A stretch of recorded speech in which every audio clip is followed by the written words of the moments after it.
नमस्कार दोस्तों, जय जोहार। मैं कौशल तिवारी और भिनिया संजय में आपका स्वागत है। 2 राज्यों में हुए चुनाव के परिणाम से समूचा देश हैरान और अचंभित है और एक बार फिर ब्रांड मोदी की वापसी हो गई है कहा जाए तब भी गलत नहीं होगा। इस दौर में मोदी ने यानी देश के प्रधानमंत्री नरेंद्र मोदी ने अपने मास्टर स्ट्रोक से कई बार लोगों को चौंकाया है।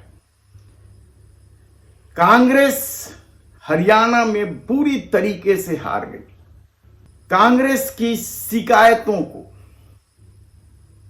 सिर्फ यह कहकर खारिज कर देना कि यह हारी हुई पार्टी का विलाप है, बेहद मुश्किल भरा काम है, क्योंकि यह बात तो सही है कि समूचा सर्वे कंपनियां कांग्रेस की लहर और आंधी बता रही थी और उन सीटों पर ही कांग्रेस की हार हुई है जहां ईवीएम का चार्ज 99% दिखाया जा रहा था।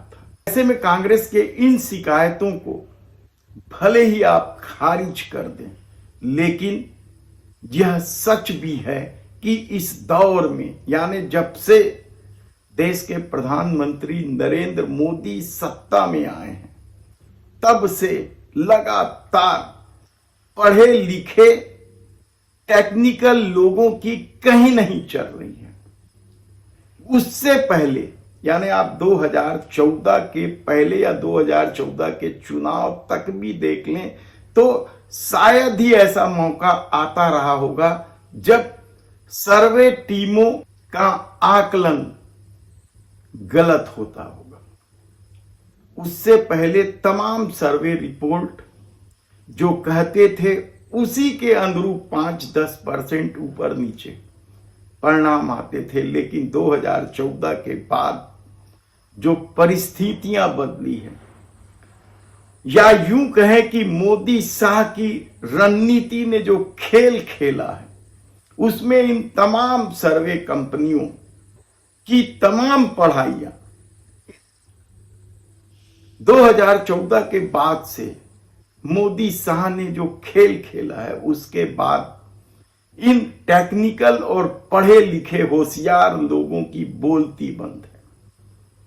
सर्वे रिपोर्ट कुछ और कहते हैं, परिणाम कुछ और आते हैं और यह पहली बार नहीं हुआ है हरियाणा चुनाव में जब तमाम कंपनियां, आधा दर्जन से अधिक सर्वे कंपनियां हैं जो कांग्रेस की लहर बता रहे थे।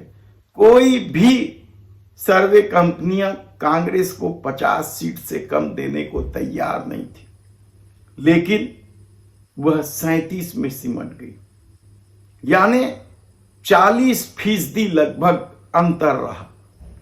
और उससे पहले मध्य प्रदेश और छत्तीसगढ़ में भी यही कुछ हुआ है। और उससे पहले चले जाए तो आपको लगातार मिलेगा कि राज्यों के चुनाव में सर्वे कंपनियां यानी इनकी संख्या सिर्फ आधा दर्जन तो कंपनियां हैं, इनमें काम करने वाली टेक्निकल टीम, सर्वे टीम जो पढ़े लिखे लोगों की जमात है, वे सब के सब उस व्यक्ति के रणनीति से कैसे फेल हो जाते हैं जिनकी डिग्री को लेकर भी सवाल है।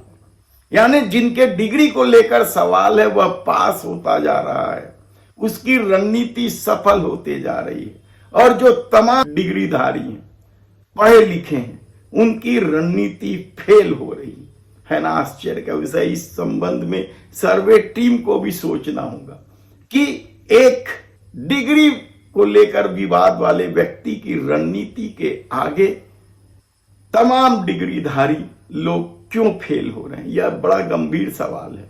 हरियाणा में क्या कुछ हुआ, कांग्रेस किस तरीके से लड़ाई लड़ेगी ईवीएम को लेकर, और नतीजे के बाद वहां के लोग किस तरीके से इसे सोचेंगे, ये एक अलग सवाल हो सकता है।